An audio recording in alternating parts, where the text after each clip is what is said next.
Hey, this is Michelle, and I'm back with another You, Me, Same 3 collab with Tiffany at SouthernGalsDesigns. So these are the 3 items that she chose. There's a piece of scrapbook paper, a definition card that says oscillation, and then a piece of weird, crazy, kind of like cut up craft paper. Anyhow, I'm using just a paper bag that I got some art supplies in as a substrate, and I will bind the pages later. I got this envelope of negatives from an antique store, and I decided I wanted to use those. And then I pulled out some old letters that I have. The font is gorgeous, and I almost hate using them when I start reading them and looking at them, but not enough to not use them. So, and that's some piano paper that did not make the cut. I didn't use it, but I wasn't sure. So I'm just pulling the straight edges off of the letter. And then right now I'm checking the composition, the landscape of how I used the last collab page, kind of wanting to make them close to the same size. Not everything exactly, but just close. So I'm just going to rip the edge off of that. And I think most of this video is me trying to figure out where I'm going to put everything. So sorry for all the dead time, but you know, I guess you'll see how crazy my little scattered brain works. So I'm just kind of laying the paper out and putting the letter on it and seeing where and how I'm going to layer this for the page. And now I'm trying to figure out what in the world I'm going to do with that crazy paper. And I think I came up with an idea. So that's just an envelope opener, a letter opener, and it sliced the bag perfectly. So I cut both sides. And that's what I'm going to do. I want it to peek through the bag, so I'm just trying to figure out where I want the hole to go for that to peek through. But first, I'm going to pull out some paints, and I will list the paints as I use them, and I'll list them in the description. But that's just DecoArt Gesso, and mine is super thick. It's almost like super heavy gesso. I'm not sure why it's like that, but I don't know, maybe it's old, and I'm not sure. I kind of like it, but I almost wish it was just a little bit thinner. Either way, that's what I'm using. I just feel like I need to get something on there so I'm not staring at a blank page. I love the craft paper, and part of me wondered if I should have just left that and just put paint on it. But, you know, hindsight, and it's all for fun and playing, and so I'm just going with it. Again, stacking and layering and trying to figure out where everything's going to go so I know where to bust through the paper. So my definition that she gave me was oscillation, and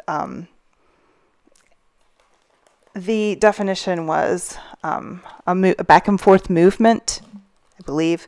So I searched on my phone for a quote to use, and I found this one that I liked, and it says, "Going back and forth between wanting to be respected artistically and wanting to move people is its own challenge." I thought that was kind of appropriate for what we were doing. So I typed that out and kind of ripped it up a little bit.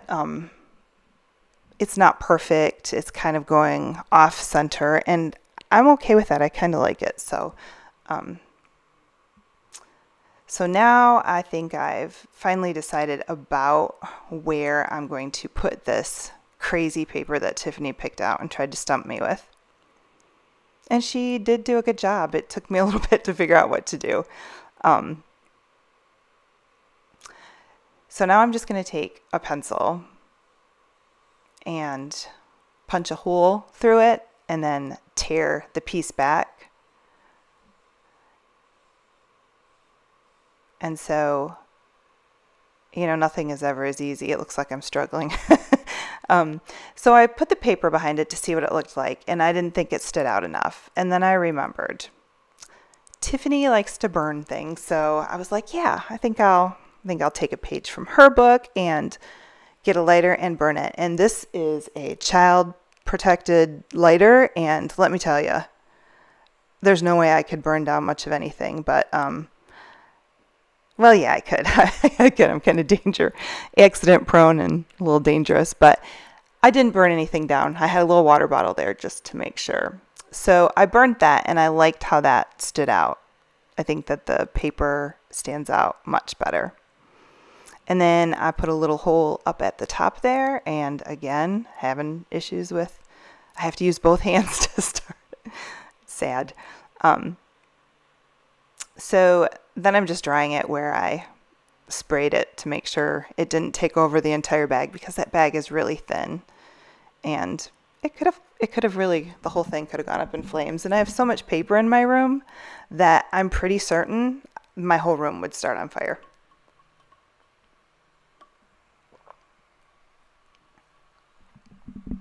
So there's the last hole that I burn. And then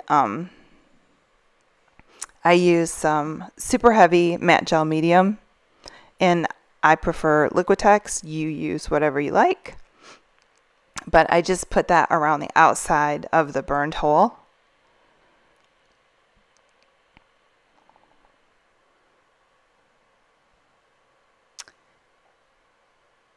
And then I put that crazy paper over it, and I tried to stretch it a little bit so that you could see the holes better, so the holes stood out a little bit better, and I think it worked a little bit. I didn't want it to be so pulled taut that the page was messed up.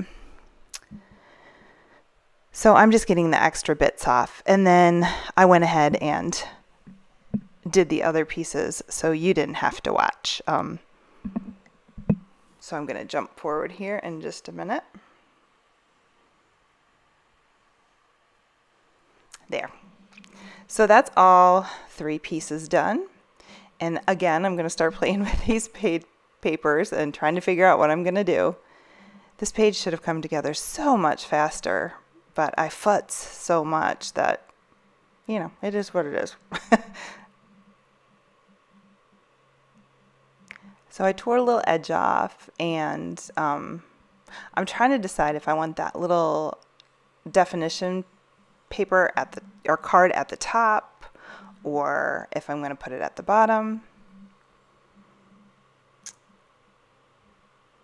And then I decide to sew it together.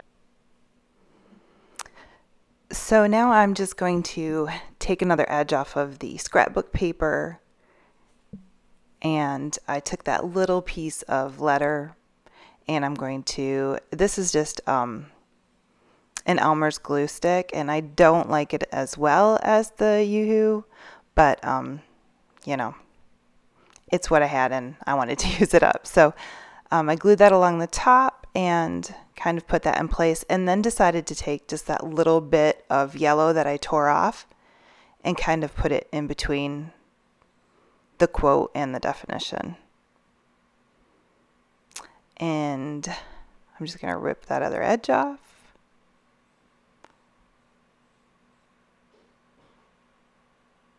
And still playing with where I'm going to place things. And now I'm just going to use just a little bit of paint, and this is Master's Touch Neutral Gray.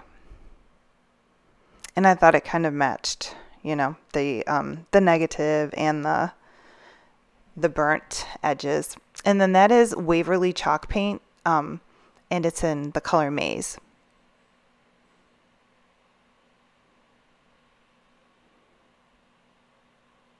And I'm just kind of finger painting, just trying to incorporate some more of the colors. And again, I'm wondering if I hadn't put the gesso on there, if I would have liked it better, but you know, hindsight.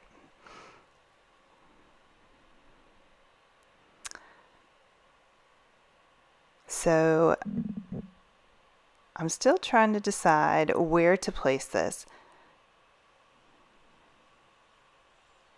And I keep going back and forth between on the negative or below the negative. I didn't want to cover up that piece of that piece of strange craft paper that I burnt the hole in to let it show through. So this was just a little piece of dyed fabric and a piece of yarn that I put over by my sewing machine. But first I sewed around those burnt holes, and then I sewed that along the edge just because.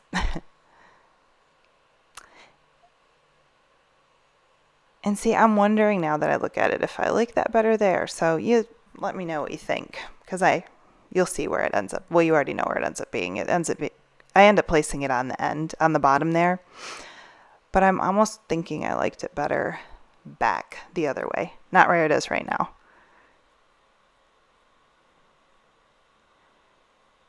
And that is just some Prima Sparks in the color Dragon's Eye. I saw there's like little sequins along that yarn that has the little pom-poms on it. And so I just wanted to bring a little bit of shimmer on the page. And that's just a Lyra graphite water-soluble pencil. And I used a mop brush and splatted some drops on there and dried it real quick.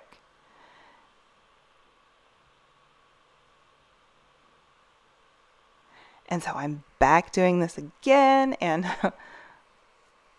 playing around with it a little bit, but it's almost done. I'm almost at the point where it's coming together.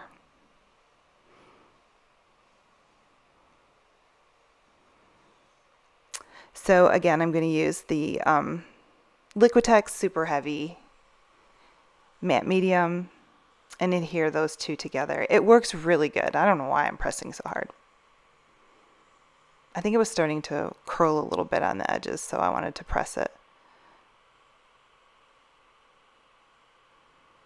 And then I decided to add a little bit more of the letter on the bottom of the quote.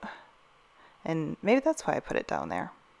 I guess that makes sense. See, now I don't like it there. So yeah, I guess I did the right thing once I added the letter, but maybe I didn't need to do that.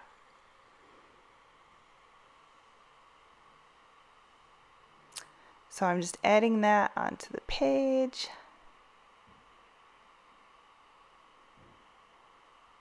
And doing the same with the definition and the quote.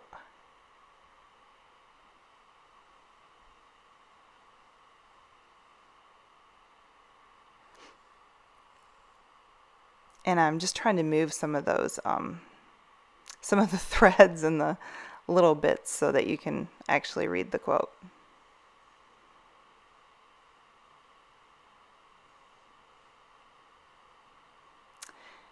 And then, because this always happens, I always have stuff on my desk. I found the little piece of the yarn that was from the top, and I thought that needed to go in there too. Why? I have no idea, because I guess that's just where I wanted it to go.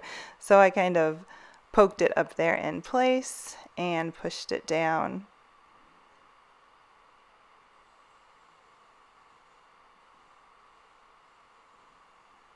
With one of those, I think it's called a pokey tool.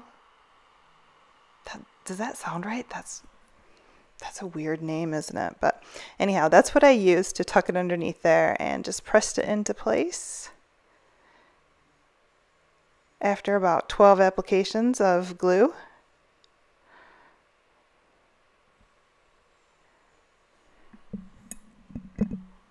And then I'm just cutting out some of the extra threads, because they are all over the place.